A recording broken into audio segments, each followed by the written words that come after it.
I am live. I'm reading out of Eyes of Horus. It is a book by Joan Marshall Grants. She was a writer of her own far memories. This is her life as Ra-Up, the heir to the nomarch of the Oryx. It plays in Egypt, 3,500 years BC. They have overcome the enemy. We are now here in the sixth part, in the seventh chapter. It's the first reading of Voice of the Dead. On the 18th day of the siege, I had been down to see the wounded, and when I got back to the encampment, I found a message from Kia saying that, as she was very tired, she had gone to bed without waiting to see me. Sebek joined me as usual for the evening meal, and when I commented on the absence of Hanuk, he told me he had gone off on some business of his own and did not expect to return until late. When Sebek went on his round of the sentries, I accompanied him as far as the ring of watchfires and then walked on alone. By night the walls of the city looked even more impregnable, as though they were strong as the cliffs on the eastern boundary of the Oryx. The moon rose and silver light flooded the fields like a ghostly inundation. There was no wind, and the silence was profound as deep water. Yet I was conscious of menace in the silence, which seemed taut as a stretched bow. I tried to think of something which needed doing, so as to break the uneasy circle of my thoughts. Even to check over the stores would have been a relaxation, but the men had settled down for the night. I could hear the sentries moving to and fro beyond the firelight. I said to myself, anxiety spreads like a pestilence, and I must not know that with every hour which passes I imagine armies from the north mustering to outflank us. The best leaders have calm minds, and though I cannot attain such detachment, I can at least conceal my lack of ease.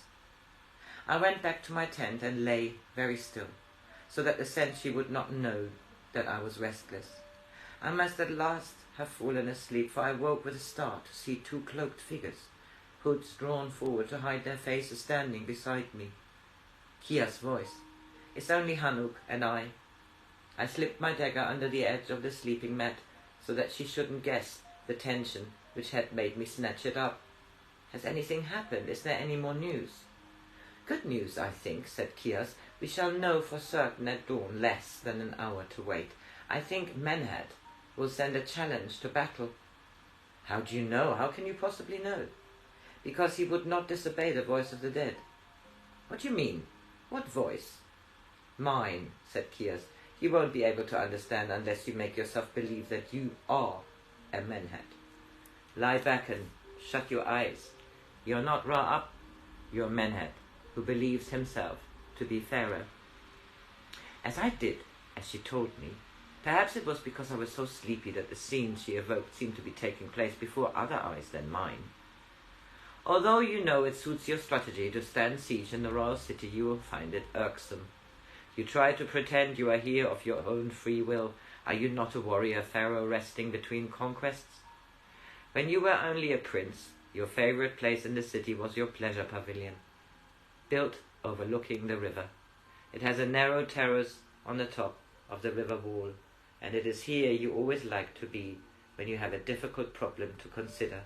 It was here you so often sat with Kias, the woman who died before you could marry her. You often think of her. Perhaps that is why you come here every evening. You don't know that you can be seen from the opposite bank, or that it is known to your enemies that no one else ever uses this terrace. You are looking toward your tomb, where she is buried. The moon has just risen, and her light on the water is as a bridge to carry your thoughts to the woman you loved. A moment before the path was empty as your heart. Now there is a boat gliding downstream. It is the colour of moonlight, silent as death. Who stands at the steering oar? A man with the head of a jackal. Anubis, steersman of the boat of millions of years. Is he coming for you, Menhad? See, the boat comes straight towards you, quietly, so quietly. Why don't your bowmen loose their arrows? Have they fled, or are you the only one who can see the boat? There is an open sarcophagus, which gleams like silver in the moonlight. Has Anubis brought your coffin to you, Menet?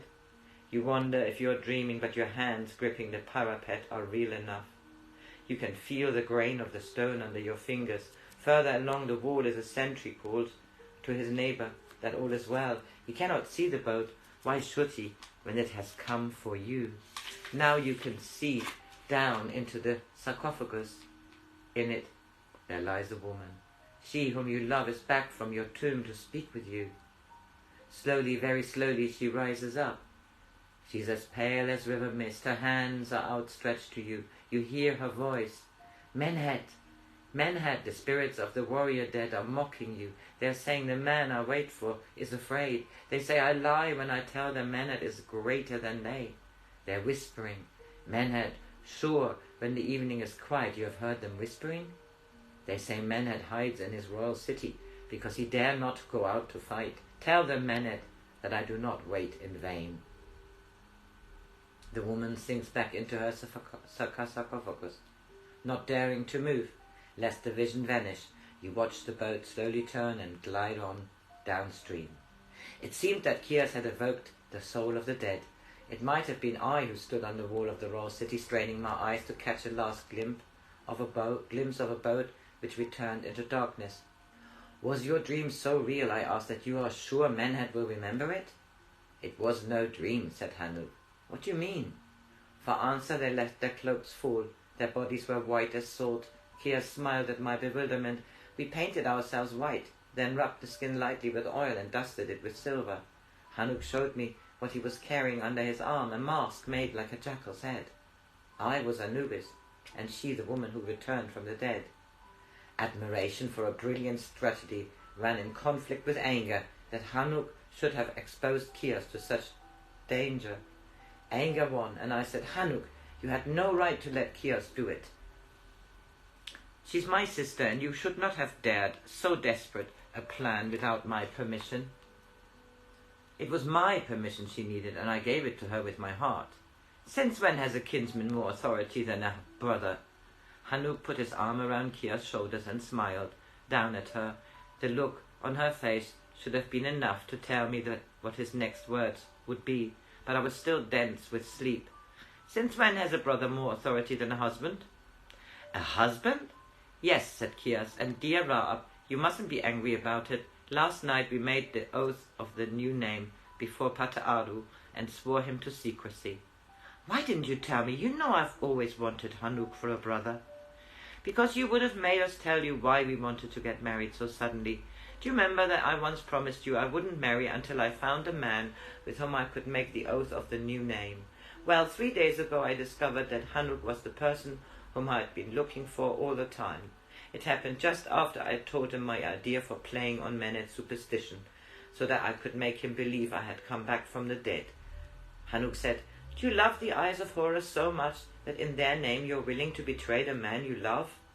I knew then that I didn't love Menhet, and never had, and that however important it might be for the Watchers, even if it had been the only way of saving Egypt, I still wouldn't do anything against Hanuk, because he would always be far, far more important to me than anything else. I told Hanuk that I was very sorry for having wasted such a lot of our time, but when I asked him to marry me at once so that we shouldn't waste any more, he said he would. That's all very interesting, but I still don't see why you couldn't have told me about it. What Hanuk and I were going to do was very dangerous. You'd have been sure to try to stop us, or else insist on sharing the danger.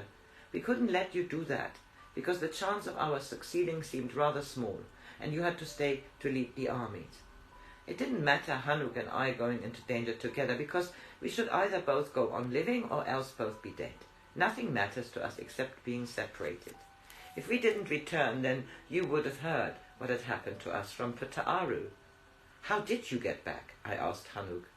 We had with us a large black cloth, which could be pulled right over the boat, making it practically invisible from the bank.